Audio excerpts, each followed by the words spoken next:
आपण पाहत आहात शिवभीमक्रांती महाराष्ट्र न्यूज चॅनल। रामगिरी गुरु नारायणगिरी महाराज यांच्यावर देशद्रोहाचा व मोक्का अंतर्गत गुन्हा दाखल करावा अशी मागणी करण्यात आली आहे। रामगिरी गुरु नारायणगिरी महाराज सरलाबेट यांनी मुळशी पंचाळी तालुका सिन्नर जिल्हा नाशिक या ठिकाणी सप्ताह दरम्यान प्रवचनामध्ये उपस्थित जनसमुदायासमोर मुस्लिम धर्माची व धर्मगुरूची प्रतिमा मलिन होईल असे जाणीवपूर्वक प्रवचनात वक्तव्य केले आहे। अशा प्रवचनातून धार्मिक द्वेष पसरवण्याचा जाणीवपूर्वक प्रयत्न केला जात आहे, ज्यामुळे हिंदू मुस्लिम समाजात तेढ निर्माण होईल। सदरील वक्तव्याचा निषेध व्यक्त करत रामगिरी गुरु नारायणगिरी महाराज यांच्यावर देशद्रोहाचा व मोक्का अंतर्गत गुन्हा दाखल करावा यासाठी जमियते उलमा पूर्ण संघटनेच्या वतीने पोलीस निरीक्षक मार्फत राष्ट्रपती यांच्याकडे निवेदन देऊन विनंती केली आहे। तर पाहूया सविस्तर वृत्तांत शिवभीमक्रांती महाराष्ट्र न्यूज निर्भीड निपक्ष वृत्तवाहिनीवर। पुन्हा एकदा एका ढोंगी बाबाने मुस्लिम धर्माचे प्रेषित मोहम्मद सल्लल्लाहु अलैहि वसल्लम यांच्याबद्दल आक्षेपार्ह टिप्पणी करून प्रक्षोभक टिप्पणी करून समस्त मुस्लिम बांधवाचे भावना दुखावलेल्या आहेत। या घटनेचा आम्ही तीव्र शब्दामध्ये निषेध व्यक्त केला आणि संबंधित जे गुन्हेगार आहेत त्याच्या विरुद्ध देशद्रोहाचे आणि मोक्का अंतर्गत कठोर कलमान्वये गुन्हा दाखल करून कठोर त्याच्यावर कारवाई करण्याची मागणी केली। ज्या पद्धतीने हिंदू आणि मुसलमान आम्ही सर्वजण मिळून राहतो आणि आपसातला हिंदू आणि मुसलमानचा जे भाईचारा आहे ती भाईचारा संपुष्टात आणण्यासाठी त्याला तळा आणण्यासाठी हे कट कारस्थान रचण्यात आलेलं आहे। अशा प्रकारचे गुन्हे त्वरित थांबवले पाहिजे म्हणून आम्ही प्रशासनाला पोलीस प्रशासनाच्या मार्फत निवेदन सादर केलेत आणि कठोर कारवाईची मागणी केली। यापूर्वीही अशा प्रकारचे बरेच गुन्हे घडलेले आहेत आणि तेव्हासुद्धा आम्हाला आश्वस्त करण्यात आलं होतं की पुढे अशा प्रकारचे घटना घडणार नाहीत। तरीसुद्धा आज आम्ही त्याची पुनरावृत्ती झालेली आहे। तरी मुस्लिम समाज हा शांतताप्रिय आहे आणि न्यायाच्या आशेने आजही आम्ही पाहत आहोत। म्हणून आम्ही आजसुद्धा जे निवेदन दिलं दाखल केलं आणि पोलीस प्रशासनाने आम्हाला सांगितलेलं आहे की याच घटनेचा एक गुन्हा दाखल झालेला आहे आणि त्याचा कारवाई चालू आहे। जर त्या आरोपीला अटक झाली नाही, त्याच्यावर कारवाई झाली नाही, पुन्हा आम्ही लोकशाही मार्गाने निवेदन देऊ आणि आंदोलन करू। तसेच कोणताही समाज असो, सर्वप्रथम समाज धर्म हे माणुसकीची शिकवण देते, इन्सानियतचा पाठ पडवते। म्हणून हे जे ढोंगी करत आहेत हे धर्मामध्ये कोणत्याही नाही, धर्माच्या विरुद्ध आहे। म्हणून अशा लोकांना त्वरित थांबवलं पाहिजे, याच्यावर कडक कारवाई करण्यात येईल। एक मिनट, आप इसके बाद जो अपने महाराष्ट्र के मुख्यमंत्री हैं इन्होंने बोले कि बाबा के ऊपर कितने भी गुन्हे हो जाओ।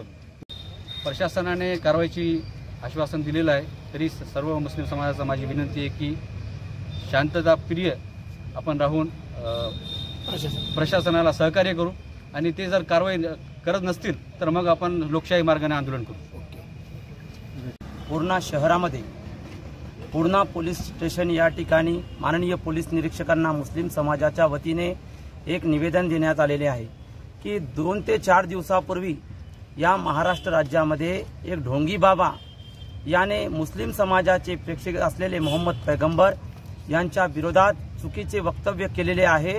घाणघाण शब्दामध्ये त्यांनी केलेले आहेत, तो आम्ही जाहीर करू शकत नाही आणि या ढोंगी बाबाच्या विरोधात पूर्णा पोलीस स्टेशनमध्ये गुन्हा दाखल करण्यात यावा या मागणीसाठी मुस्लिम समाजाच्या वतीने आम्ही निवेदन दिलेले आहे। सर्वात प्रथम ज्या ढोंगी बाबानं मोहम्मद पैगंबराच्या बद्दल सांगितलेलं आहे त्या ढोंगी बाबाला या महाराष्ट्र शासनाच्या गृहमंत्र्याने Z+ची सुरक्षा दिलेली आहे।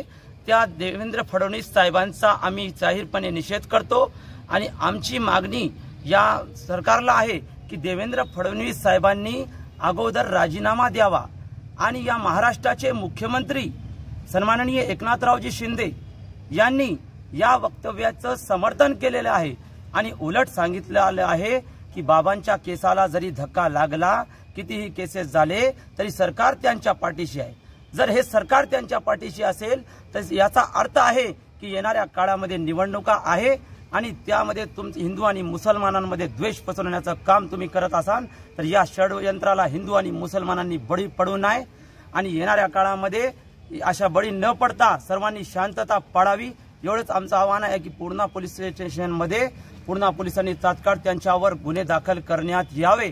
जर या गुन्हे दाखल झाले नाही आणि बाबांना तात्काळ अटक झाली नाही सरकारच्या वतीने तर येणाऱ्या काळामध्ये याचे परिणाम सरकारला भोगावे लागतील आणि येणाऱ्या काळात आम्ही याचा जाहीर निषेध सुद्धा करू।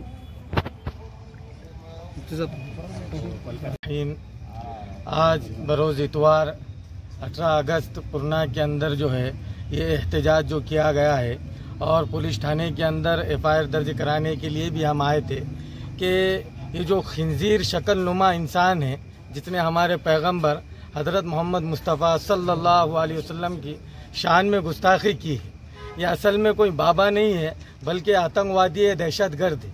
क्योंकि इसने ये बात कही कि ताकि मुल्क के अंदर जो है अमन व अमान से जो रह रहे हम और हमारी भाईचारगी हमारे बीच में जो है उसको तोड़ने की कोशिश की और दंगा लगाने की उसने जो है वो कोशिश की है।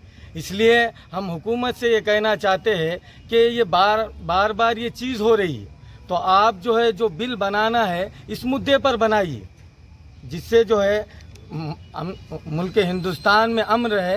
इसलिए ये बिल पास किया जाए कि कोई भी धर्म के ऊपर अगर कोई शख्स टिप्पणी करता है या उसके बारे में बुरा भला कहता है तो उस पर जो है सख्त से सख्त कार्रवाई हो और उसको फांसी की सज़ा दी जाए या ऐसा जो है बिल पास किया जाए। और हुकूमत से यही कहना चाह रहे कि ये बार बार चीज़ हो रही है और मुल्क के अंदर का जो अमन व अमान है उसको ख़त्म करने की साजिशें की जा रही है। इसलिए हुकूमत जो है ख़ास तौर पर इस पर नज़र रखे और जो ये आज हमने एप्लीकेशन दिया है और जो निवेदन दिया है मेमोरेंडम पेश किया उसके ऊपर सख्त से सख्त कार्रवाई की जाए, इसकी जो है हम हुकूमत से मुतालबा करते हैं।